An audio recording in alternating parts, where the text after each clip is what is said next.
по поводу ЕГЭ. Если нет ЕГЭ у человека, можно ли сдать этот экзамен в университете? Вот тоже популярный вопрос. Некоторые думают, что если вдруг какого-то не хватило, ну, забыли выбрать, например, не знали, что на какую-то специальность нужен еще какой-то там экзамен.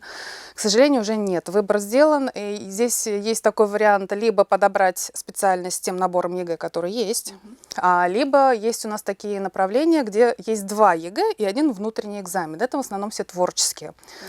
Ну, например, дизайн, например, татарский язык и русский язык, башкирский язык, там почти все профили идут с двойным, и там внутренний экзамен есть башкирский язык, соответственно, и татарский. То есть можно вот выйти из положения таким путем. Таких направлений достаточно много, около 7, поэтому, если что, можно подобрать. Я думаю, тоже, но это лучше уже сейчас сделать и посмотреть такие обходные варианты, чтобы уже, когда аттестат получит на руки, можно было подать документы уже целенаправленно.